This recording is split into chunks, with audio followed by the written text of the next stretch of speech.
Coming at you from the Hey Yo Studios. It's the Fade Route with D and Z. Here are your hosts, D and Z.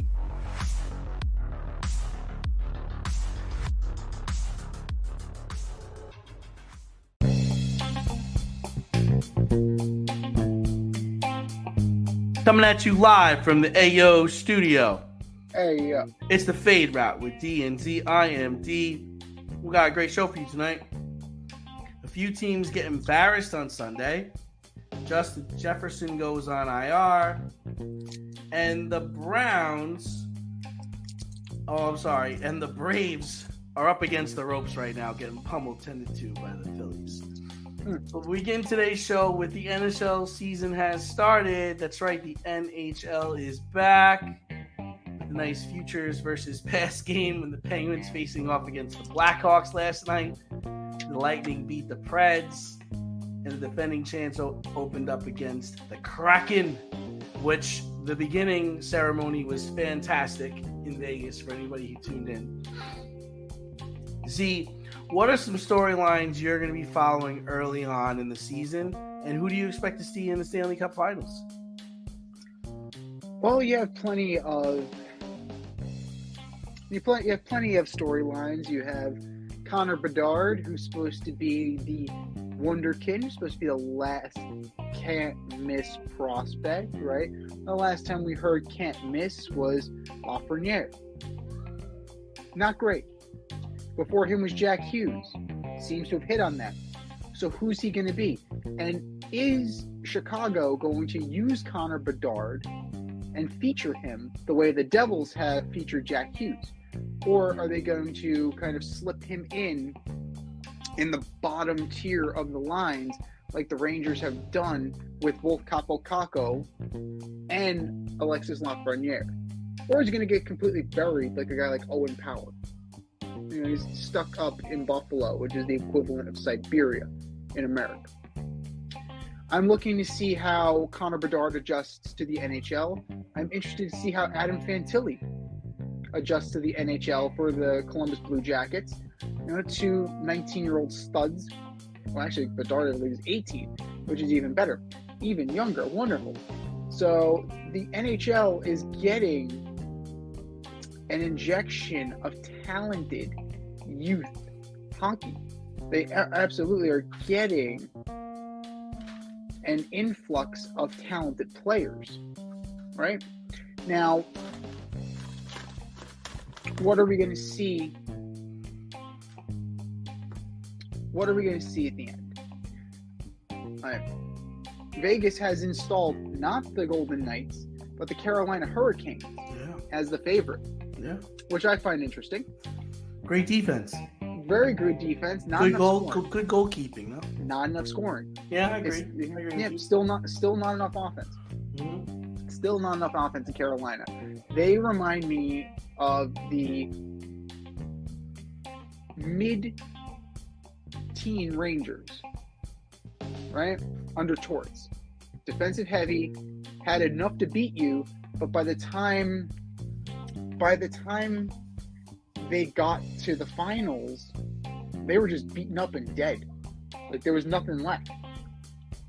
It was very easy for the LA Kings to kind of pick the Rangers apart because they were being held together by gum and duct tape.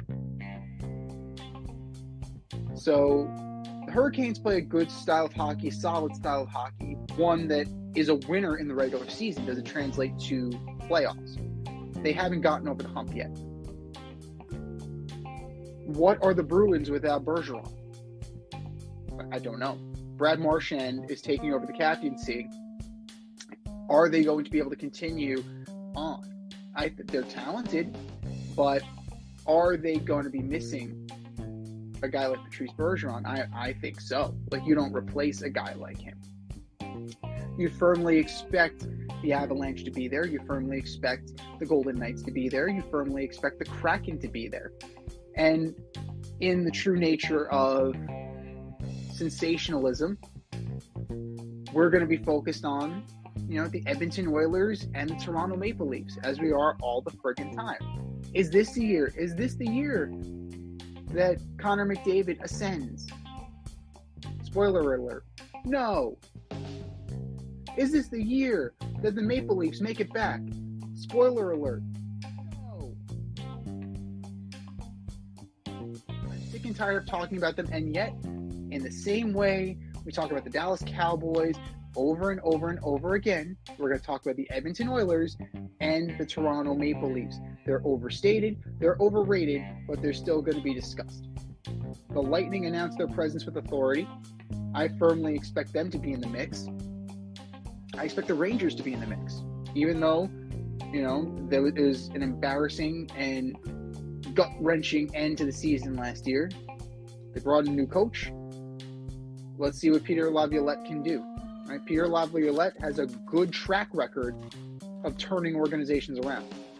He doesn't have to turn the Rangers around that far. Gallant had them in the playoffs multiple times. So Peter Laviolette could possibly be the guy to get them over the top. As far as a Stanley Cup prediction, it's too early, but I'm a Ranger fan. I want my team there. They're not that far off. They haven't been that far off for years. This would be the year to take the leap because there aren't many teams. Same thing for the Devils. The Devils can absolutely take the leap. You have 2 Hughes brothers, 2 out of the 3. That's not bad. They're young, they're fast, they're hungry. The Devils can easily make a run in the Eastern Conference. The Penguins went and got Erik Karlsson. They're loading up for one more run with the band. They can be in it. They're loading up for one more time. The Panthers can make it back. The Panthers were in the Stanley Cup final last year, albeit they were a Matthew Tkachuk-led team. It was pretty much Matthew Tkachuk and everybody else. But if they can get performances out of everybody, suddenly the Panthers, are looking good. So obviously I'm going to take the Rangers because I'm a Ranger fan. That's what we do. That's what I do. I live in hope and I die in despair. It's what I do. So against the Rangers in the Stanley Cup Finals, I gotta say, the Western Conference is loaded, right? Because you're probably going to have a top 4 of Vegas, Colorado, Dallas is good, Seattle is good. There are a lot of teams out Edmonton. there. Edmonton is good, right? There's plenty of teams there. And pretty much anybody not named the San Jose Sharks. But I think it's going to end up being Avs Rangers. Rangers in 7. What say you? Avs Rangers. Wow. Rangers in 7. Well, let's start with this. Hats off to the NHL for pitting Connor Bedard against Sidney Crosby on opening night. It was one of the largest rated NHL opening nights in history. Well done. Well done. It's the NHL. It's fun. The players are fun. It's a good product. I'm interested in watching a lot of teams, honestly. I think the Winnipeg Jets have the best roster. I really do. I'm just not sure it's enough to propel them once they get to the playoffs, as weird as that sounds. I think the Avalanche are going to look to redeem themselves. I think they have the best defense in the Western Conference. There's no reason not to believe in them. Kraken, only weakness is the goalie. I think they're very talented, and they were a fun team to watch. NHL treats their expansion teams very well. Knights are going to compete all the way to the end. I just think they're going to play it differently this year.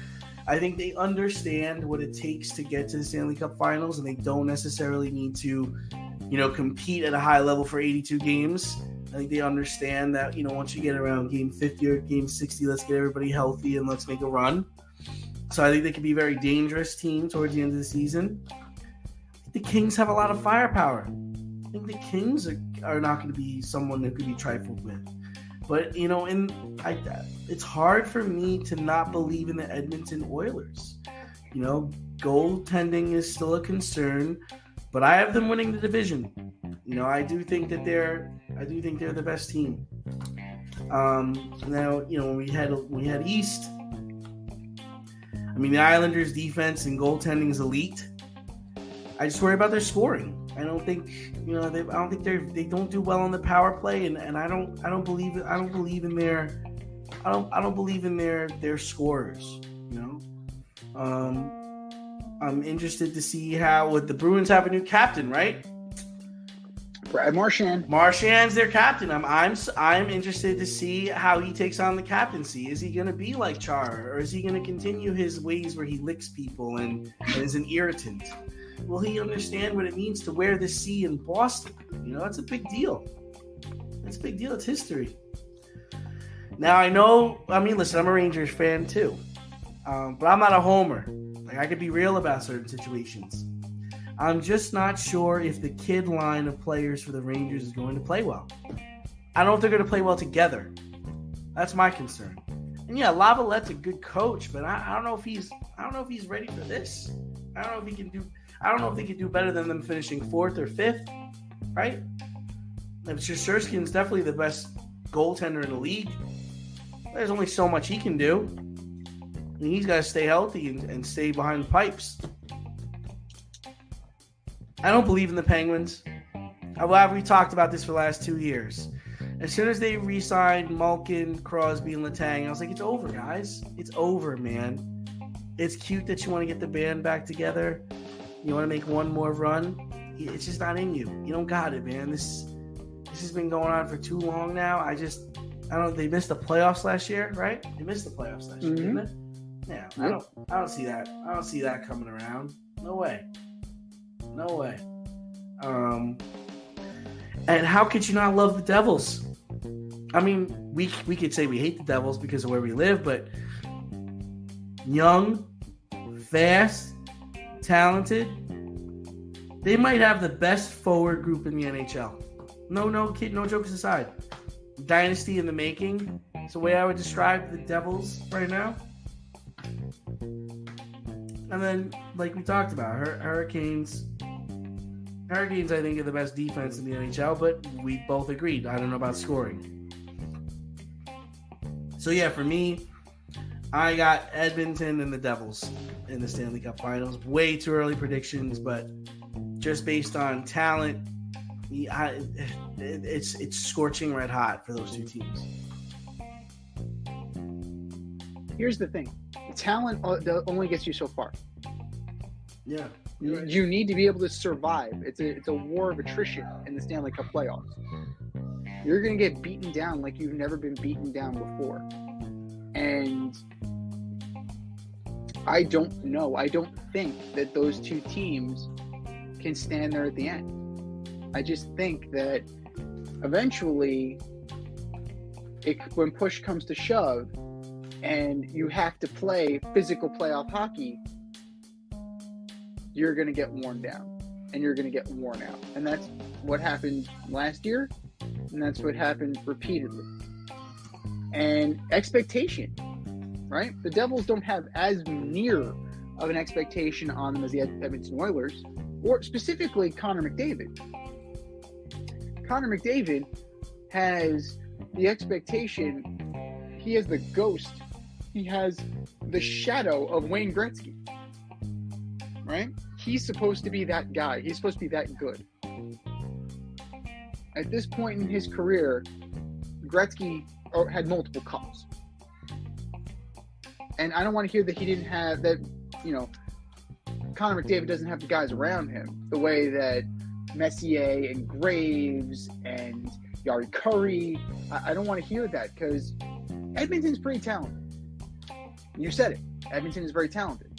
At some point, the leader needs to be the leader and step up. And it doesn't happen. At some point, you need to come to the realization that it's not going to happen. It's kind of like Austin Matthews in Toronto. He may not be that guy. And he has guys around him too. He's got Nylander, he's got Marner, he's got players, right? The ownership keeps investing. And every year is different. Every year is the different roster. Every year is the same result, right? The other guys get moved around.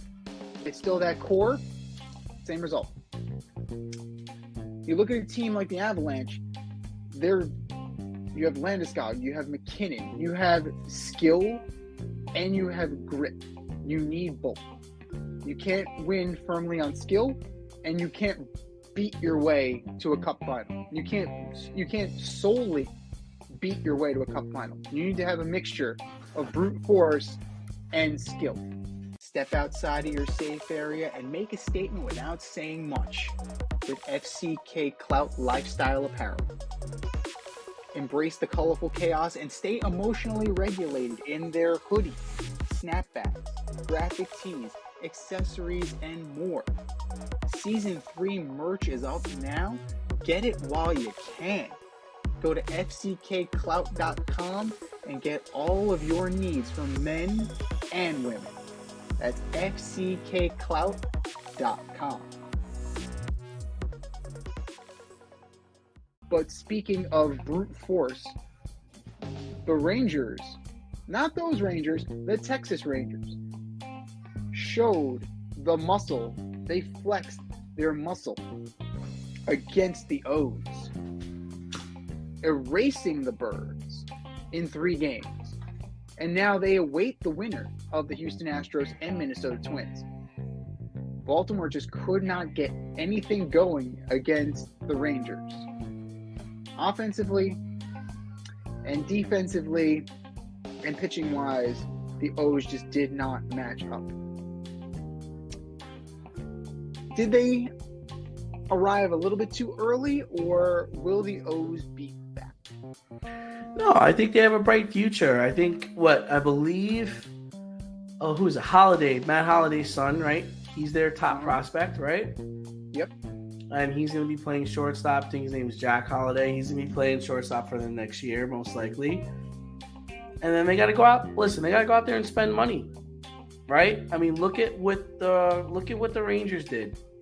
I mean, if you look in their dugout at the pitchers that should be pitching or could be pitching, I mean, you have Eovaldi, you have DeGrom, you've got Scherzer, you've got Jordan Montgomery. I mean, geez, like that, they went out and bought those guys, right? Well, they were traded for them and they're paying for them. Marcus Semien paid for that guy. Corey Seager, they paid for that. So Baltimore has already their young prospects up, and their stud in Aaron Hicks. Oh, God. So now, this offseason, they got to go out and spend some money. Go buy some pitchers. Buy an elite starting pitcher, get a nice middle reliever, and get a nice closer. I think that's the next step. I mean, they had the number 1 prospects. They had the number 1 farm system in baseball the last 3 years. And now all those guys are coming up. They play in a really competitive division, right? Because the Yankees are going to be back. Boston's going to be back. You're going to have to retool. But I just think this is the start. I have high hopes for Baltimore. But you can tell, in this series, what they didn't have is they didn't have a veteran presence. They didn't have someone there to calm them down. Like, yo, it's cool, man. It's cool. Like, we got this. We're all right. Like, don't worry about it. Like, they didn't have that calming presence to get them through a postseason. And, now some of those guys have gone through it. And next year it should be better. Well, look at the difference between the Diamondbacks and the Orioles. Who's a steadying veteran presence on the Arizona Diamondbacks who's been to a World Series? Evan Longoria. That guy. Man, it makes a difference. Sure does. Having a veteran on this team and not Aaron Hicks. Your veteran is Aaron Hicks. I swear to you, I was watching the game last night. Aroldis Chapman was on the mound. Love it. Brandon Hyde pinch hit Aaron Hicks, and Chapman was out of the game. They brought in Jose Leclerc, and I'm like, wait, what?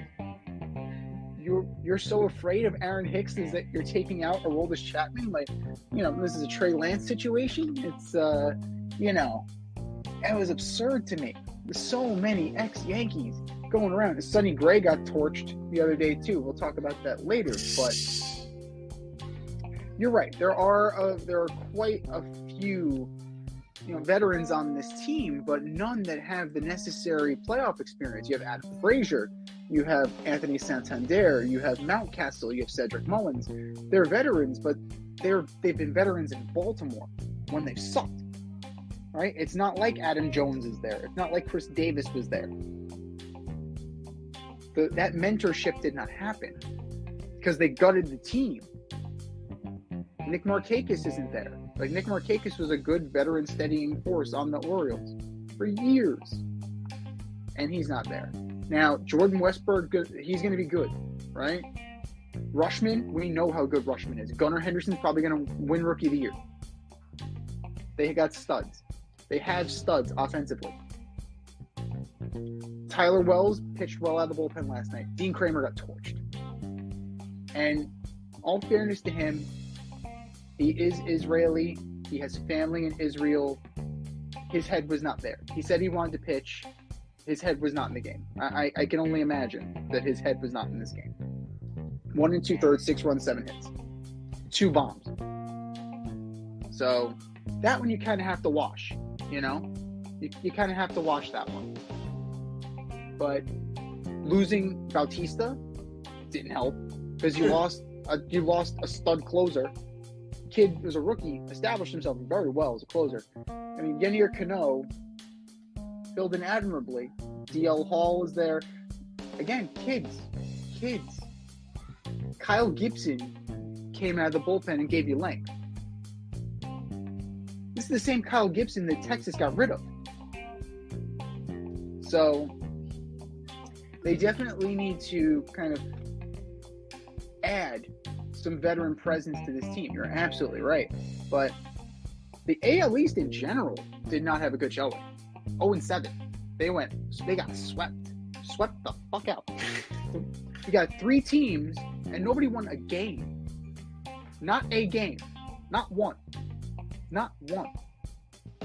So maybe, just maybe, the AL East was overrated by us, was overrated by Major League Baseball, was overrated by all the pundits. Now,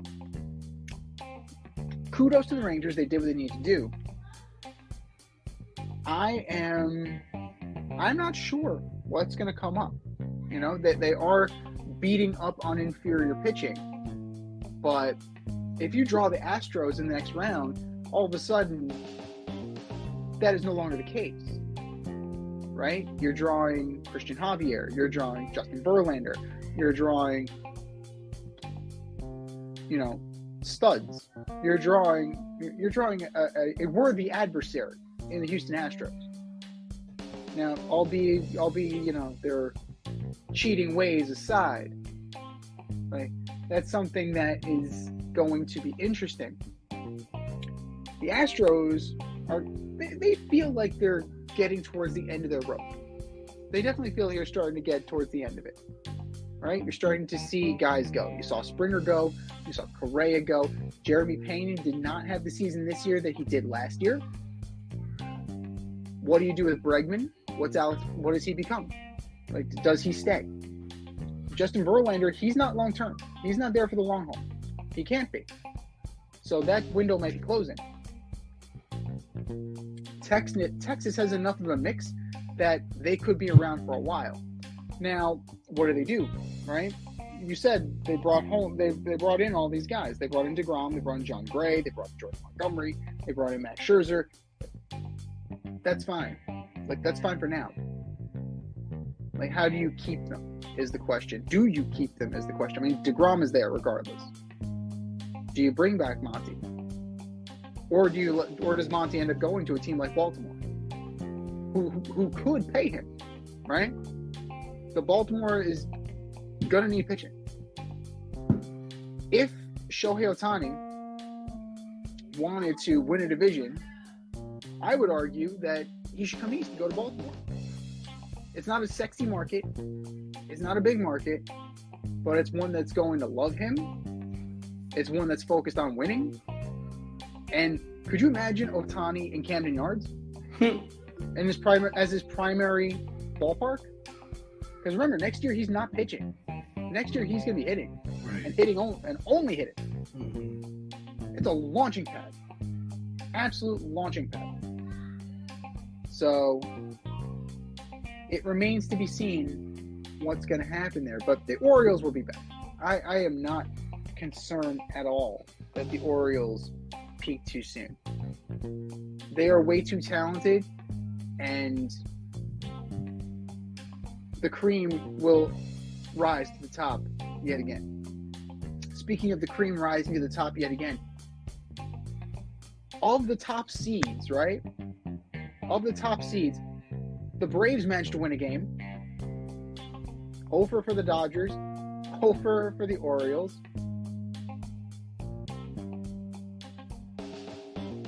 The Braves took one from the Phillies, and that didn't help matters because they're still on the ropes. They just got bludgeoned again. They were down 4-0 heading into late innings, and Acuna, d'Arnaud, and Riley rallied late, even the series at one game apiece, and that Michael Harris catch, doubling off Bryce Harper.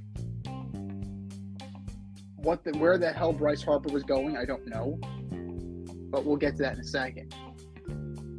Now, the Phillies just knocked off the Braves, taking a 2-1 lead. Are they firmly in the driver's seat?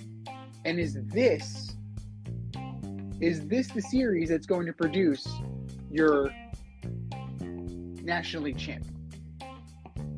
Yeah, I mean, I think so. I think the winner of this series will eventually represent the National League in the World Series.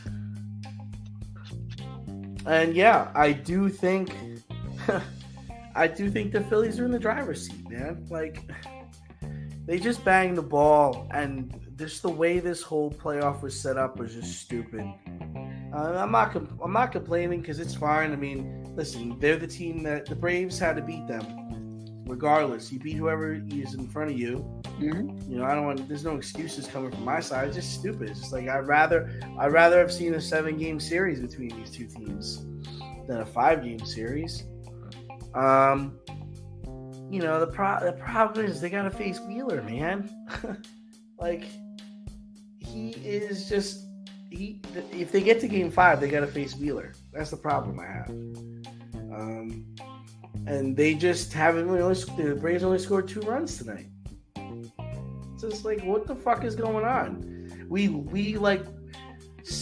broke all these records during the regular season for runs and home runs, and all of a sudden we forgot how to score. But this comes to you're facing a division opponent. They know you in and out, and then you're giving them fuel for the fire. The whole attaboy Harper, all that other bullshit. Like, you guys can't do that. You know, this is a 5-game series. You can't be messing around. So they're going to have to go in, and they're going to have to do the bludgeoning next game. They're going to have to try to put up 10 runs, 13 runs. The only way you're going to be safe. I mean, come on. The Phillies leadoff hitter hit 47 home runs this year. And hit below 200. Yeah. I'm not impressed by that. I am. That's freaking crazy. A leadoff hitter hitting 47 bombs. And hitting below 200. Yeah, and yeah. more walks than hits. It's working. It's fucking working. Insane. Fucking You have a leadoff hitter in Trey Turner. Why are you not using him in the leadoff spot? Clearly they don't have to, and all of a sudden this guy remembers how to play again. All it took was that standing ovation. Like, they gave him a standing ovation. When did Philly start wrapping their arms around people? Like, well, when did this happen? Well, Schwarber didn't do anything tonight, so. Ah. But Trey Turner did. But I do want to get to that Michael Harris catch. Like, oh my God, people are tripping all over themselves to anoint this catch, my man. I saw it live. Yeah, like, Wilbon invoked Willie Mays, and I turned off PTI. That was not Willie Mays level. They like going over the top on everything. Everything is, it's the best and it's the greatest, and that was impressive. Number 1, he didn't have to jump. Number 2, he crashed into the fence. Number 3, yes, he hit the right cutoff man. And number 4, where the fuck was Bryce Harper going? The terrible base running. I was actually very impressed with him catching the ball against the wall and having the wherewithal to get the ball back into the infield after that impact. Yeah, that was pretty impressive to me. Why the hell are stadiums still employing chain link fence? What did they not learn from Bobby Valentine ripping his leg apart? Like, you go through it, you're done. But, it was an impressive catch. It was a good catch. Is it Willie Mays and Vic Wirtz? No, absolutely not. You guys are insane. You guys are insane if you are making that comparison. I'm sorry. It was a good catch. Yeah. It was an absolute good catch. It was not the greatest catch I've ever seen. But And greatest catch I've ever seen, Jim Edmonds when he made that diving catch. Yeah, I was about to say Jim Edmonds probably the best one I ever seen too.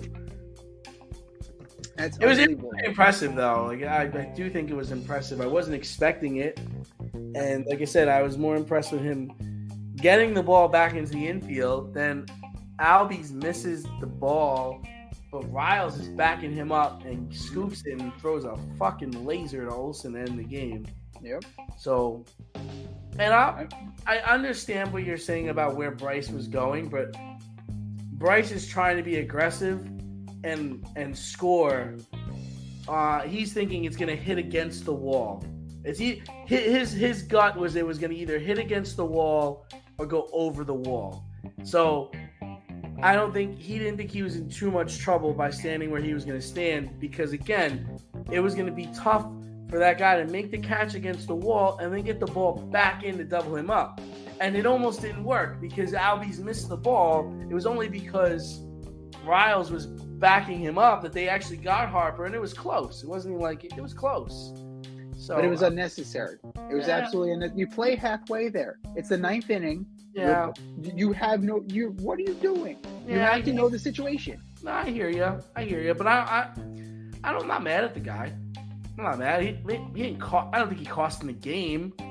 He was the last out. He was the last out, but he didn't cost him the game. Come on. You have to know the situation. You can't. He almost got back. Almost doesn't count. This is not horseshoes. So what would you have done today? Benched him? Are you gonna go talk to him after the game? Yeah. What the fuck are you thinking? Do you have eyes?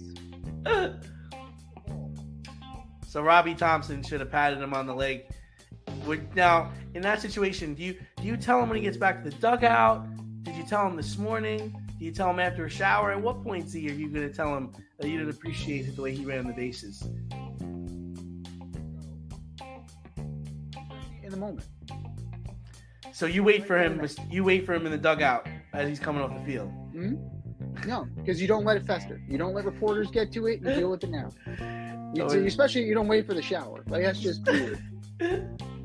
So he comes off the field. And are you subtle about it, or you get right to the point?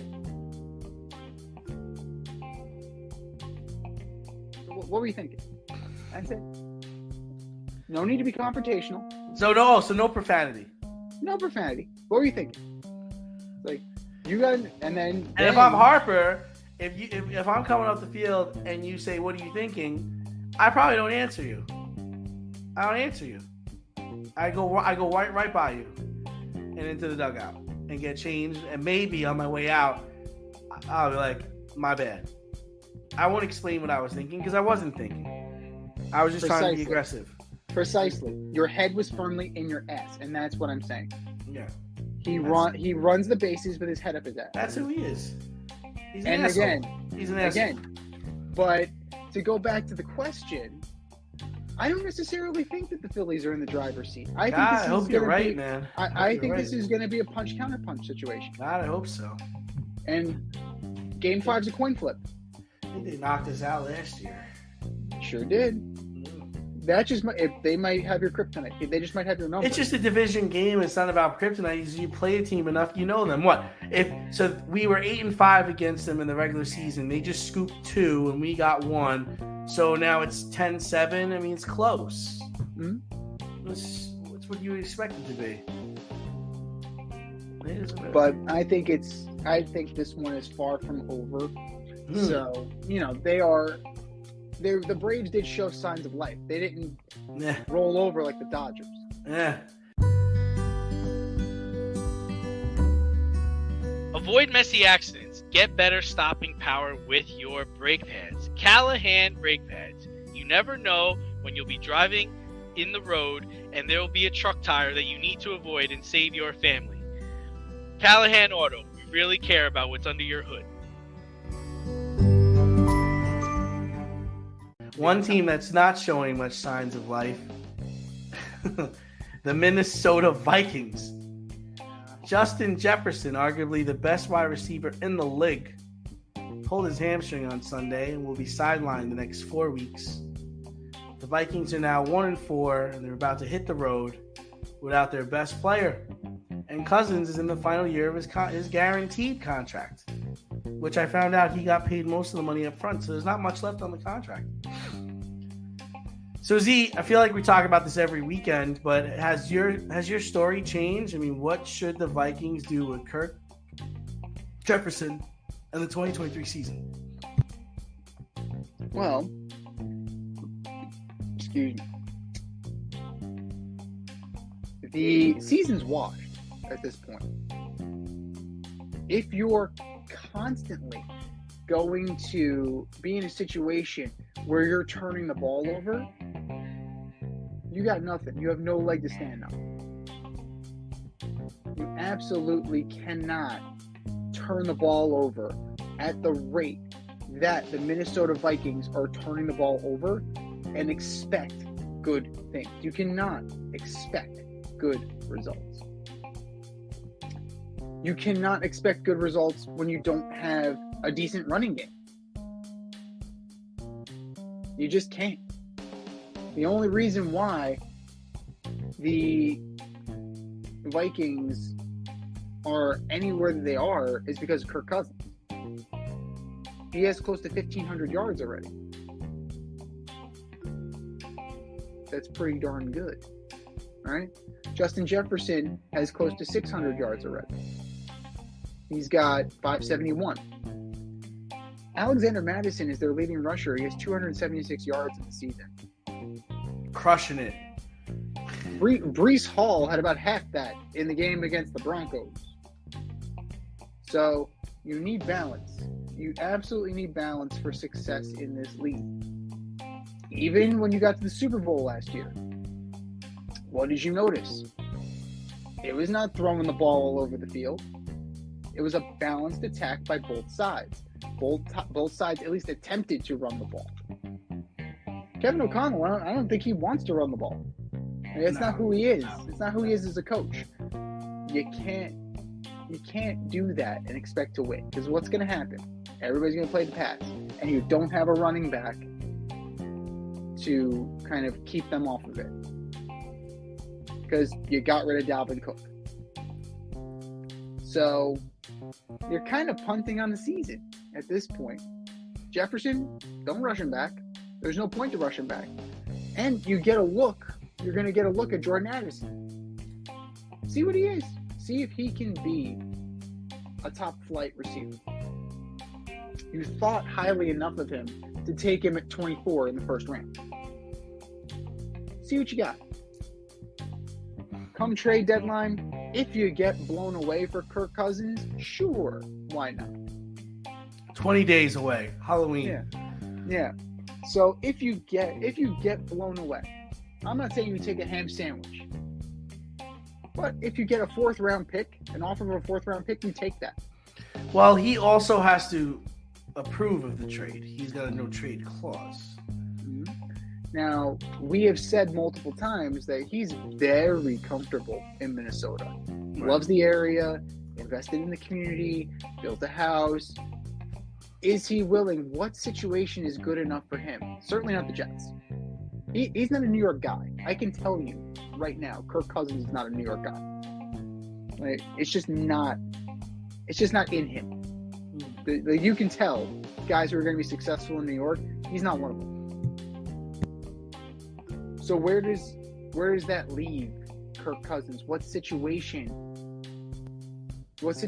would benefit a guy like Kirk Cousins? Atlanta? If they don't believe in Desmond Ridder? Yeah. Maybe. But I don't know. I think you're just going to have to ride this out and just let the season wash and go from there, because I don't know if you're going to get more than a 5th round offer for Kirk Cousins. And I don't know. Like, you might be willing to take him, but you might be willing to take that, but I just don't think that's going to be the case. And now, if you're Kurt, what do you want? Do you want to just keep playing for a team that's not going anywhere? I'm very happy where I am, right? I need to be in a situation where I'm going to benefit from it. Now, what has Kirk Cousins done in this league, right? And what has he not done in this league? I am going to a team. If I'm Kirk Cousins, the only way I'm leaving my situation is if I am going to a team where I'm going to potentially be in the Super Bowl. Should the Patriots look to get him? Oh, dear God. So, I don't know if he would want that. Because the Patriots situation is dire. We're going to talk about them. Like, that's hideous. The Patriots are dire. I don't know if you flip, because you figure Mac Jones would go back in the trade, right? Or you just cut Mac Jones if you're the GM, yeah. So no, you're gonna send Mac over there. Yeah. So for a rental, because remember Cousins is a free agent. I don't know if Belichick will do that. I don't know if it benefits him because the Patriots are also 1-4, and they look like the worst team in the league. Yeah. So I think if you're Kirk Cousins, you just ride this out and just kind of see what happens in the offseason.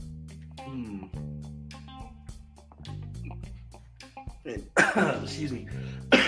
You said you feel that way if you were the Vikings as well. You're just going to ride this out with Kurt. I think it's the way to go. I think it's the play at this point because I don't know what you're going to get for, 3 months of Kirk Cousins. I don't know if you might get a fifth that becomes a fourth. Maybe something. The people are going to try and play hardball with you. You have the asset, but you only have the asset for a few more months. Yeah, I mean, my whole thing is like, I think you look around the league and you're like, well, even if Jefferson comes back, it's like we can't compete against the best teams in the league. Like, we can't compete against the 49ers. We can't compete against the Eagles. So I'd probably go to Kurt and see what he wants to do. Like, man, is there a team you want me to trade you to? Because, listen, Jefferson's going to be out for 4 weeks. I mean, if he's healthy and we're 1-8, he ain't playing. Like, it's a wrap. So, what do you want to do? Do you want to stay here? Is there a team you want us to call? And then, you know what? We always have the option to bring you back next year. Because, next year we'll be ready to play again. So it's not like it's this could be like a Chapman situation where you leave, but then you wind up coming back and playing well for us again. Yeah. So I just think that one situation that I'm monitoring, I'm always monitoring the Niners, right? Because that train's never late. They're always managing to get their quarterback hurt. Yeah, you're right. They've been surprisingly healthy this year. Really surprisingly. I would hope against hope for two places, either the Niners or the Dolphins.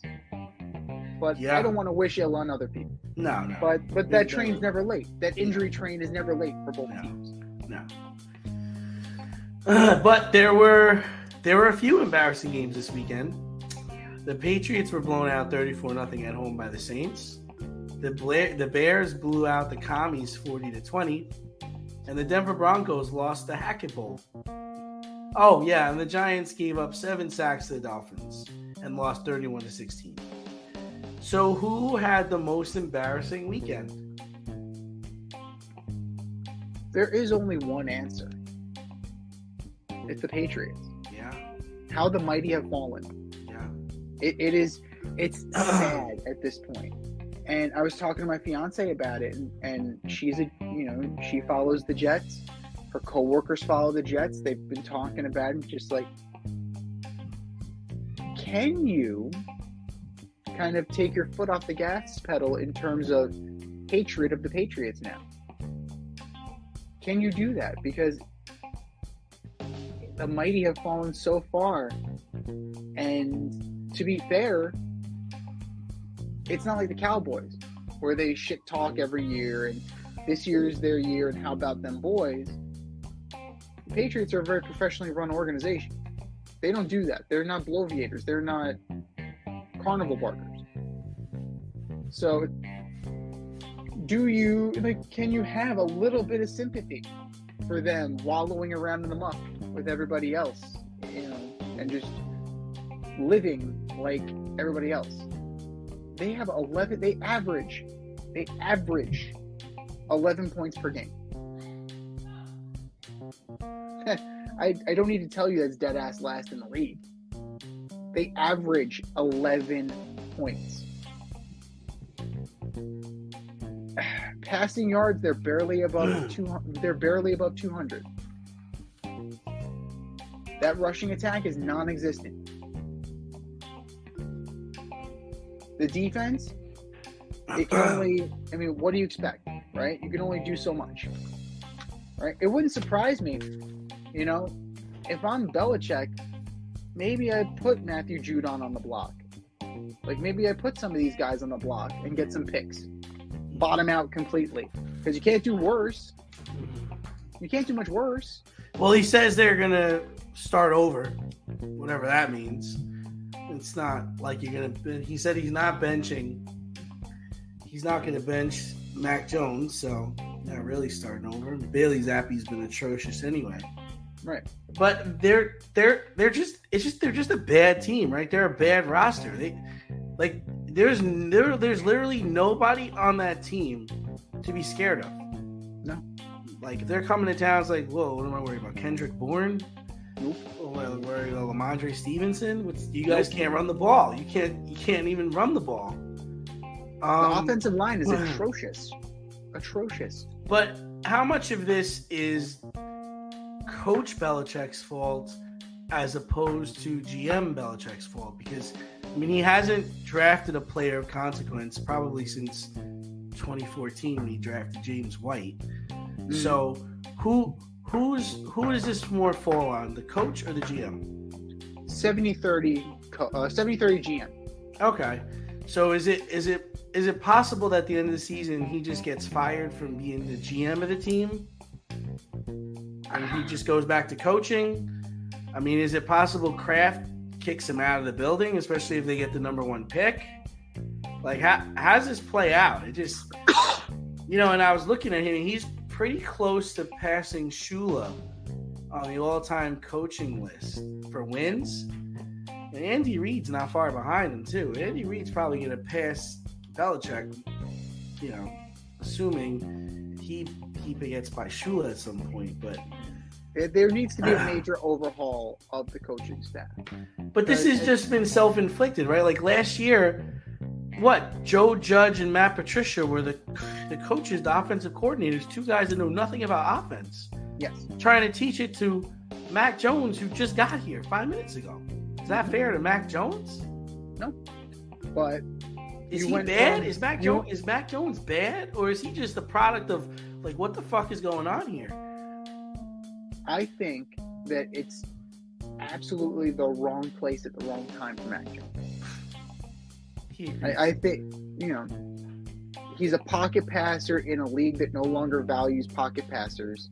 He went from Josh McDaniels to Joe Judge and Matt Patricia to Bill O'Brien. It's like it's inescapable. The Tom Brady cloud is inescapable from this franchise. And it really underscores how good Brady is, right? Because he took all of these knuckleheads and he made their chicken shit into chicken salad. He did that on his own with shrewd additions by GM Bill Belichick, coached by Coach Bill Belichick.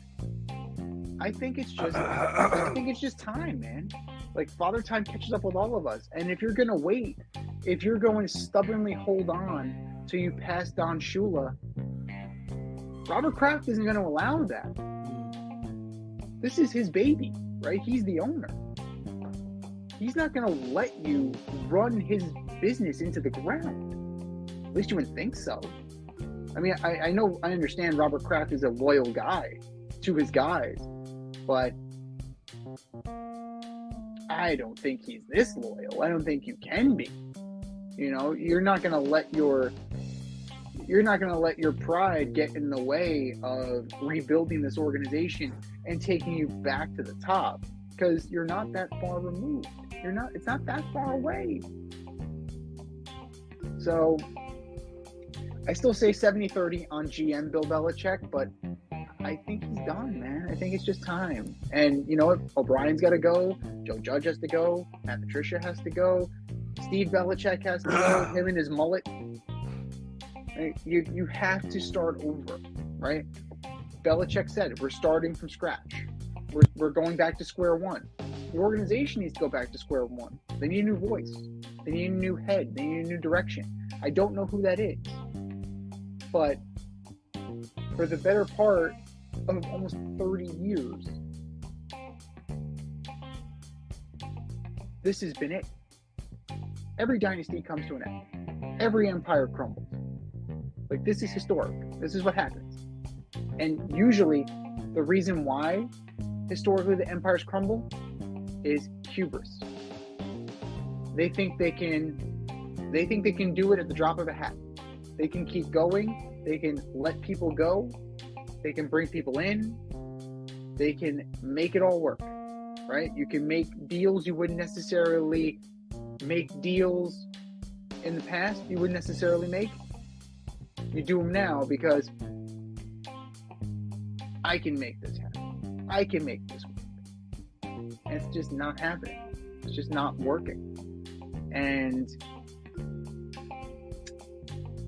it's really horrible to watch. And not just because they only scored 3 points in 2 weeks.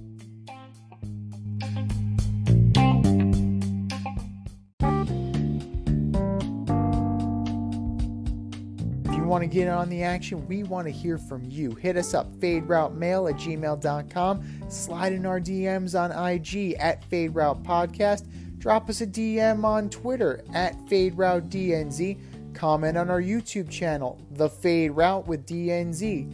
Questions, comments, picks, segment suggestions, you name it, we want to hear from you. Get at us, in crowd.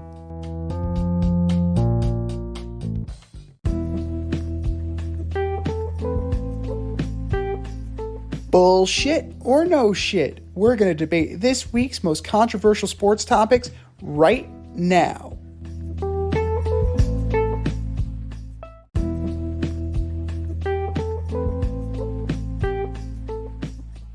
All right, boys and girls, we have a statement. And it's either bullshit or no shit. Here we go. Bullshit or no shit. Number one, the Cleveland Browns will hand the 49ers their first loss this weekend. No shit. I'm all over this. Wow. I'm in. I believe Jim Schwartz will develop a plan to confuse Brock Purdy, to slow down that running game, to get up in the grill of the receivers. Pretty sure the game is in Cleveland. I'm going with the Browns. I'm going bullshit. I'm going bullshit. And I think that's also giving away our picks too. But I guess we'll see, right? But no, this has nothing to do with Jim Schwartz's defense. His defense will show up. The other guys get paid to play defense too, and Deshaun Watson is going to be running for his life. Nick Bosa says hello. Greenlaw says hello. I think that it's going to be a slobber knocker, like the great Jim Ross said. And it's going to be punch, counter punch. And at the end, the Niners will barely be standing, but they'll be standing. They have enough there. Brock Purdy, he just does enough to win. And when you have a running game like they have with Christian McCaffrey, compared to the Chubless Browns, that's a factor. You know, I get Jerome Ford. I understand, like, you plug and play, but losing Nick Chubb is major. Losing Nick Chubb is absolutely major. And I think that's going to ultimately be the factor that does them in. Both defenses will come to play, but the Niners get the last laugh. Bullshit or no shit. Number two, Belichick won't make it through the season. It's interesting. It's like, I don't know if he gets to make that call. I don't know. I mean, like, you'd say, okay, well, he's won this many championships. He's been there this long. He's earned the right to at least finish the season. But I don't. Football's not always like that. I'm curious how this is going to go. I'm going to say I'm going to say bullshit. He'll make it through the season, but at the end of the season, I think he'll either resign or be asked to step down. Well, we already know that he's not Urban Meyer, because if it was Urban Meyer, he would have had a hard episode, one of those air quote hard episodes that Urban Meyer has when he wants to get out of a situation. But I think it's bullshit. I think he's going to last the season. I think he's going to take it on the chin. He's going to deal with what they have. He's going to try and make the best out of it. And I think at the end of the season, he and Bob Kraft are going to sit down and they're going to discuss next steps. Because I'm sure Robert Kraft has been more than frustrated for a while. Because it's very clear. It is very clear that Belichick without Brady is nowhere near as effective as Brady without Belichick. That's right. Yeah. So I think there's enough egg on his face that this will be the last year. I think I think Coach Belichick is a proud man. Would he want to go out this way? No. But you don't always get to go out the way you want, right? That's not how life works. Not everybody gets to retire on top like John Elway or Vince Lombardi. Sometimes you get kicked in the ass and you're forced to go. And I think this might be one of those situations where Belichick is persuaded that it's time to see himself in.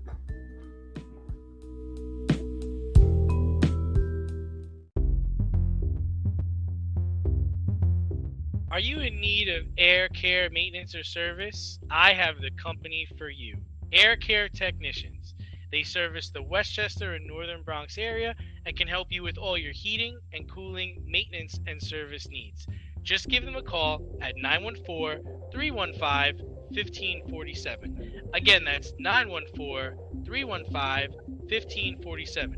Or shoot them an email at aircaretechnicians@gmail.com. These guys are the real deal, as they are veteran-owned, licensed, and insured. Make sure to tell them that D&Z sent you.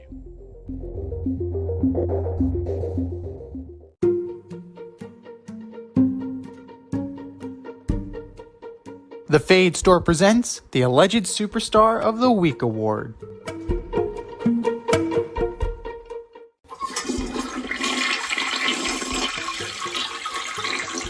Just do better, boys. Just do better.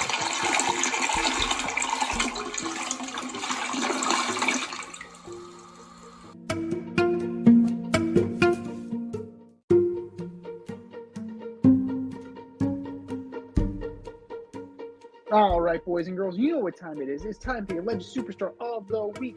You know how it goes. We put up a poll on our X account at FadeRouteDNZ, and you vote, and you vote, and you vote, and you vote. And the winner of said vote gets a shout out on this here show and takes home the coveted ass trophy. And do you know who took home the coveted ass trophy last week?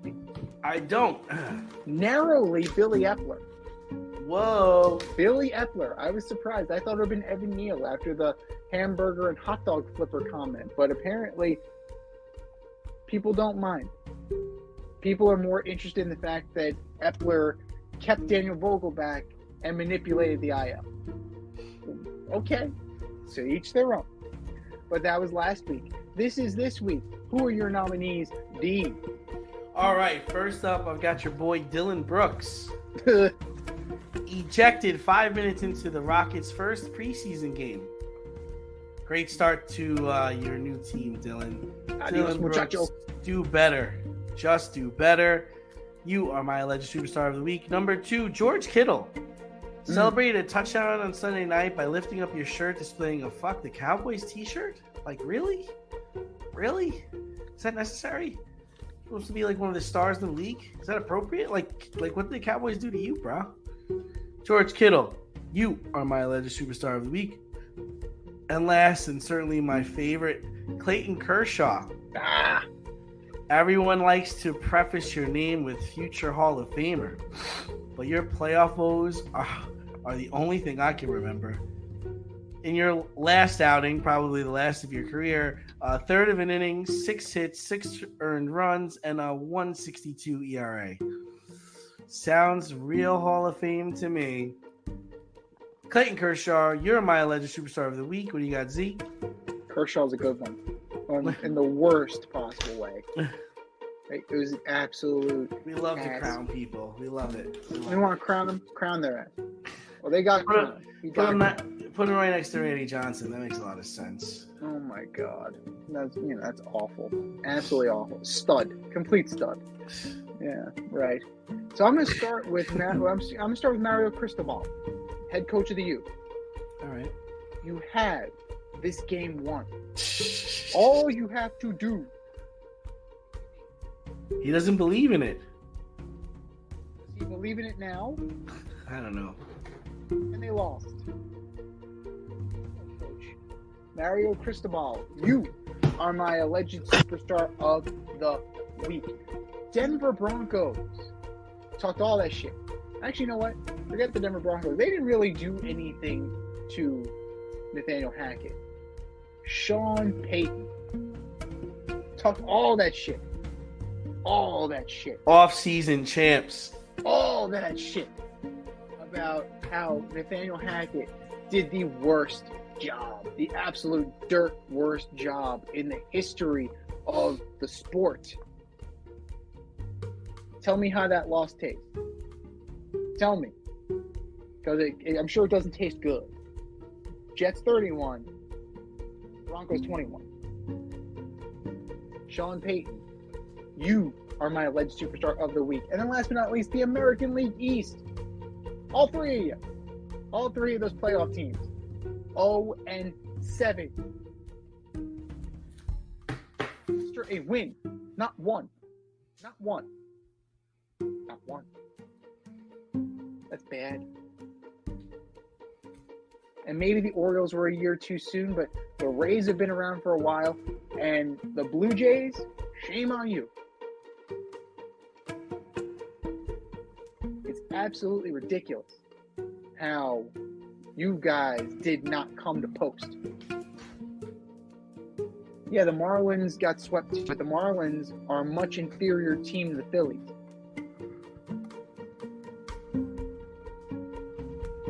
American League East playoff teams. You are my alleged superstars of the week. I think we've said our piece. Go to our X account at FadeRouteDNZ and vote.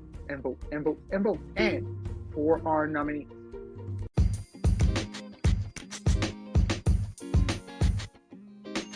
Your favorite podcast has its own merch line now. Go to the Fade store with DNZ.com today for all your Fade Route merch needs. I'm talking tank tops, t-shirts, sweatshirts, like yoga pants, we got those too. Like some cool accessories, we got those too. And we're not done yet. We have so much more planned for you, but check out what we have today at the Fade store with DNZ.com. That's the Fade store with DNZ.com.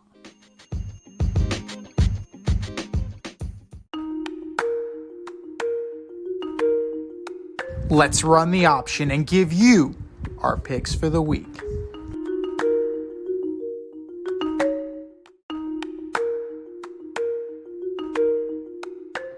It is the option for NFL Week 6. We are this far into the season. And if you want to play along with us on our pick segment, you know what to do. Go to our Instagram account at Fade Route Podcast.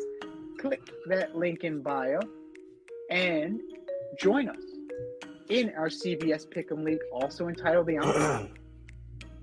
Last week, the lovely Rita Sanchez kicked our asses. 10 wins on the week. Nobody else was close. She has a commanding lead in the standings. And let's see if we can catch her a little bit, or she's just gonna put us in her dust. Thursday night, the 1-4 Broncos at the 4-1 Kansas City Chiefs. Chiefs. How about them Chiefs? Broncos are open for business. Do you think this is the game that sends everybody out the door in Denver? Possibly. Yeah, probably. No, I don't know. I mean, if you actually look, Russ has a pretty good passer rating, as bad as they are. He's actually having a decent year, but they're just not. The defense is god awful. So. Yeah, well, Breece Hall made them look like Swiss cheese, so it's like they listen to us run the ball. Good job. Way to go, Hackett. Way to go. Sunday. We're back in London again. Why is this happening? The 3-2 Baltimore Ravens off a horrible loss to the Steelers take on the 2-3 Tennessee Titans. Titans. Really?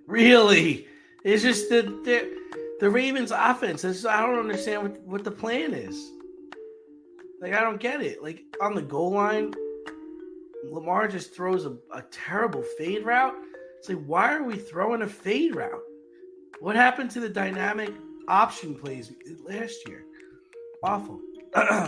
Well, those went out the door with the previous coordinator.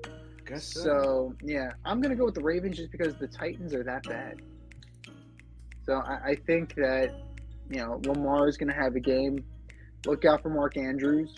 Mark Andrews always seems to be the cure for what ails Lamar.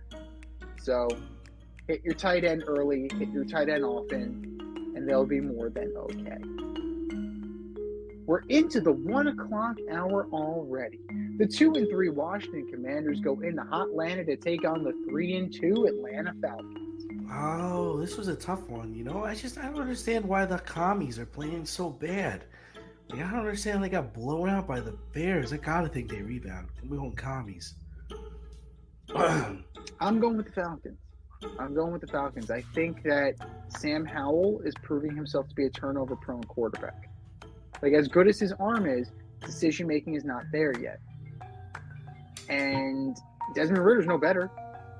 But I think that Bijan Robinson is going to be the key to victory for the Falcons in this one. The 1-4 Minnesota Vikings go into Soldier Field to take on the 1-4 Chicago Bears. I gotta think the Vikings will win this game. Oh, I can't believe I'm going to say this. I'm taking the Bears. As brutal as they've been, Justin Fields is slinging the ball right now. I think you got to ride that hot hand. DJ Moore, it looks like they found something. I'm going to go with the Bears. Bears by 10. The 3-1 Seattle Seahawks come east to take on the 2-3 Cincinnati Bengals. Last week was enough for you. You think they've righted the ship? Yeah. I mean, I guess. I don't know who that guy was. Played like there was nothing wrong with his leg last week. I don't know. It was the okie doke. It's been one big okie doke. I'm going to go with the Seahawks. I think it was an aberration. I need to see more from Mr. Burrow. I mean, Jamar Chase went off. Went off on his coach, demanded a trade. Next thing you know, he's, torching people left and right. I'm going to go with the Seahawks. Narrowly. The 5-0 San Francisco 49ers also come east to take on the 2-2 Cleveland Browns. Well, I kind of tipped it off early on, but I'm going with the Browns, man. Nobody's going undefeated. I got them winning there. I got them knocking off the 49ers this weekend. Yeah, that would have been something if you went and took the freaking 49ers after the setup that you pulled. I'm going to go with the Niners. I don't think it's their time yet. I think they got at least one or two more in them before they go down. But, again, defensive struggle, barely won by the Niners. The 3-2 Saints go into Houston to take on the 2-3 Houston Texans. Saints. Yeah. Alvin Kamara is back, baby. Alvin Kamara is back. And it's going to be a fight. CJ Stroud's got the Texans playing. He's got them going. But I think the Kamara factor is just too strong. The 3-2 Indianapolis Colts once again under the spell of Minshew magic against Minshew's old team, the Jacksonville Jaguars at 3-2. Jags. I'm going Colts. The Jags have kind of been up and down this year. I think Minshew adds a different dimension to the Colts, and Jonathan Taylor's back. Zach Moss went nuts last week. Let's see if they can get Jonathan Taylor back into the fold here. If they do, Colts win pretty handily. The 0-5 Panthers at the 4-1 Miami Dolphins. Dolphins. Yeah. And not hard. This will not be a hard game at all. Panthers go to 0-6 and probably rethinking Bryce Young at this point. We're into the 4 o'clock hour. The 1-4 New England Patriots go into Allegiant Stadium to take on Josh McDaniels, Jimmy Garoppolo, Jacoby Myers, and the 2-3 Las Vegas Raiders. The Raiders. Patriots West. Over under 7 points for the Patriots this week. Under. Ooh. Yikes. The 4-1 Detroit Lions go into Raymond James Stadium to take on the 3-1 Tampa Bay Buccaneers at the Indomitian Super Bowl. I gotta believe that the Bucs will win this game with an extra week to prepare, so I'm going Bucs. This is a surprising matchup. I didn't think the Bucs were going to be this good. That being said, I think the Lions are just a little bit better. I'm going to take the Lions on the road. The 1-4 Cardinals at the 2-3 Rams. LA. Yeah. Stafford to Nakua, Stafford to Kupp. Like, Nakua's been so impressive. They traded Van Jefferson to the Falcons. So, yeah. Rams are going to beat that ass. The 5-0 Eagles go into MetLife to take on the 2-3 Jets. Jets. Eagles. Yeah. It's kind of hard not to imagine that. It's kind of hard. They did, establish the run. Breece Hall looked like a stud last week. Zach Wilson with that killer pick to Patrick Surtain, that thigh master pick. They're facing much better competition. Eagles are going to steamroll the Jets.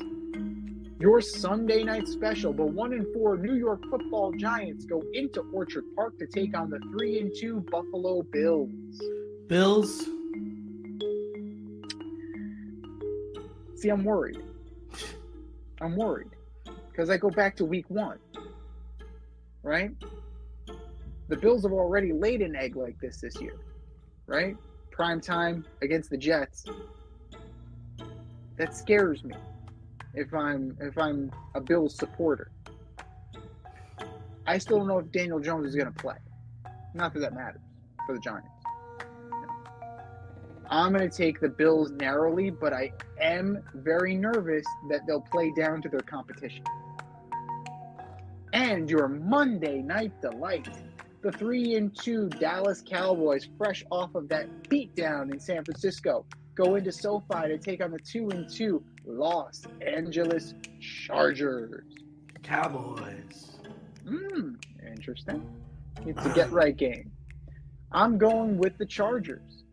I think that Herbert's going to have a day, and they're going to do just enough to frustrate Dak, and he's going to throw probably 2 or 3 more picks, because that's what Dak does now. Give it a couple weeks, we'll find out that that finger he hurt is actually broken. But teams on a bye, the Packers and the Steelers, so adjust your fantasy rosters accordingly.